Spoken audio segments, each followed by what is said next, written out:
Bonjour et bienvenue dans ce nouveau décryptage. Aujourd'hui, on s'attaque à un sujet qui nous concerne vraiment tous, le protocole CorpSense ou comment maîtriser la biologie pour avoir une énergie constante. Imaginons une seconde, une journée entière où, dès le réveil, le niveau d'énergie est au top et reste parfaitement linéaire jusqu'au soir. Une journée sans ce fameux brouillard mental de midi et surtout sans avoir besoin d'un café de survie en fin d'après-midi. Ça ressemble à de la science-fiction, on est d'accord, mais l'objectif de notre analyse d'aujourd'hui, c'est de montrer que c'est une réalité biologique tout à fait accessible quand on comprend les bons mécanismes. Face à cette promesse, la question qu'on se pose forcément, c'est une journée sans ce terrible coup de pompe de 10 heures du matin. C'est vraiment possible.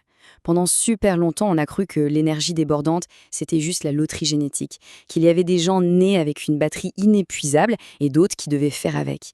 Eh bien, plongeons directement dans le vif du sujet, parce que la réalité, ce n'est absolument pas une question de chance. C'est une affaire de biologie, et surtout de biologie appliquée. Concrètement, l'énergie constante, c'est avant tout le résultat d'habitudes quotidiennes hyper stratégiques. Ça veut dire quoi pour notre corps? Ça veut dire que l'énergie n'est pas un truc aléatoire qui fluctue selon le sens du vent. C'est une véritable mécanique interne. Et cette mécanique, on peut l'optimiser de A à Z en envoyant les bons signaux à notre organisme au bon moment. En gros, il s'agit juste de reprendre les commandes de la machine. Voici donc notre feuille de route chronologique pour décomposer tout ça heure par heure. D'abord la biologie de l'énergie, ensuite les fondations du matin, le midi pour éviter les pièges, l'après-midi pour traverser le creux, et on finira avec un bilan sur 6 habitudes en or. Première étape de notre décryptage, la biologie de l'énergie. Le but ici, c'est vraiment de changer notre perception des choses. Notre corps n'a rien de mystérieux. C'est une machine biologique ultra précise qui a juste besoin des bons intrants au moment opportun. Ce qui nous amène directement à notre deuxième partie, le matin et la construction de nos fondations. C'est quand même dingue de se dire que la réussite d'une journée entière sans aucun crash se joue presque intégralement dans un laps de temps super court, les 30 premières minutes après le réveil. Et tout repose sur 3 piliers, un grand verre d'eau, de la lumière naturelle et des protéines. Faut bien réaliser qu'au moment d'ouvrir les yeux, on vient de passer 7 à 8 heures sans boire. On est en état de déshydratation avancée. L'erreur classique, c'est d'ignorer ça et de foncer directement sur le café. Et ça illustre brillamment le problème. Boire de la caféine sur un organisme à sec, c'est balancer une vraie bombe de stress à l'intérieur. Le cortisol explose et l'anxiété monte en flèche. Par contre, le simple fait de boire de l'eau avant cette caféine, ça réhydrate les tissus et ça prépare le corps à assimiler le café tout en douceur, sans créer le moindre vent de panique biologique. C'est le jour et la nuit. La deuxième étape de ces fondations, elle est tout aussi vitale. S'exposer à la lumière du jour dans les 20 minutes qui suivent le lever. C'est non négociable. Parce que la lumière qui entre par la rétine donne le signal au cerveau de synchroniser notre horloge interne pour toute la journée. Et en prime, ça déclenche un pic 100% naturel de dopamine. C'est littéralement la meilleure base neurochimique pour se motiver dès le matin. On avance un peu, section 3, midi, et comment esquiver les pièges pour protéger notre énergie. Si on regarde la chronologie de la matinée, c'est super limpide. Entre 9 heures et midi, c'est notre moment en or. C'est là que le cerveau atteint son pic de performance naturelle.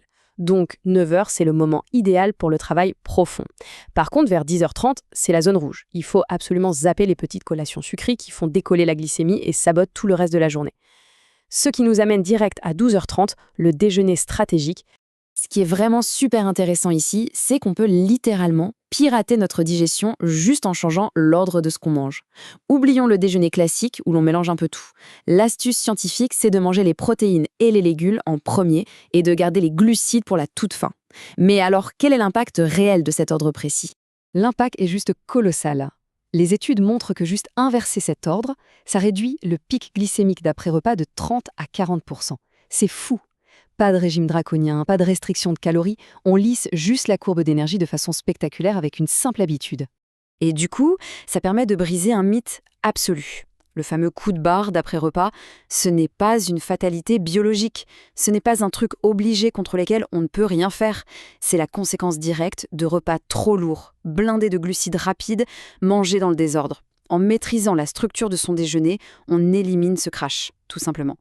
On passe à la deuxième moitié de la journée avec notre 4e section, l'après-midi et l'art de traverser le creux sans s'effondrer. Alors, il y a quand même une nuance importante à faire. Le petit creux qu'on ressent souvent entre 13h et 15h, lui, c'est une évolution totalement naturelle de notre rythme circadien. Contrairement à la lourdeur d'après-repas dont on parlait à l'instant, cette baisse n'a rien à voir avec la digestion.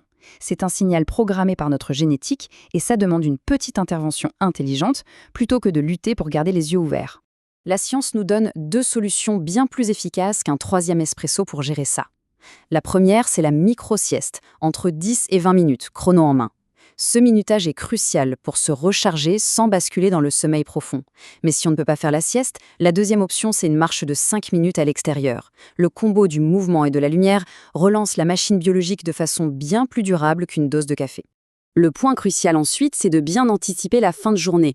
C'est là qu'intervient la fameuse collation de 16 heures. Fini le sucre, on part sur une poignée de noix, un œuf dur ou même un pot de fromage, du bon gras et des protéines. Ça vient stabiliser définitivement la glycémie et c'est ça qui bloque totalement les envies de grignoter pendant la soirée. On arrive déjà à la dernière étape de notre décryptage, le bilan. 6 habitudes et aucun produit miracle. Si on récapitule rapidement tout ça, on a 1. Un grand verre d'eau au réveil. 2. La lumière naturelle immédiate. 3. Un petit déjeuner protéiné. 4. L'inversion de l'ordre des aliments à midi. 5. Une micro-sieste ou une petite marche. Et 6. Une collation intelligente vers 16 heures. Ce qu'il faut retenir de tout ça, c'est qu'il n'y a pas l'ombre d'un supplément hors de prix là-dedans. C'est juste de la biologie. On replace le corps humain dans les conditions parfaites pour lesquelles il a été conçu. Finalement, appliquer ce protocole, c'est réaliser qu'une énorme partie de notre énergie est entre nos mains. La biologie, ce n'est pas une fatalité qu'on subit, c'est un outil fascinant qu'on peut complètement maîtriser au quotidien. Du coup, ça mène à une dernière petite question. Quel autre grand mécanisme de notre biologie mériterait d'être décrypté pour optimiser notre formidable machine humaine ? Le sommeil profond ? L'impact cognitif du stress ? Le débat est ouvert. Un immense merci d'avoir suivi cette analyse et à très vite pour une nouvelle plongée au cœur de notre biologie.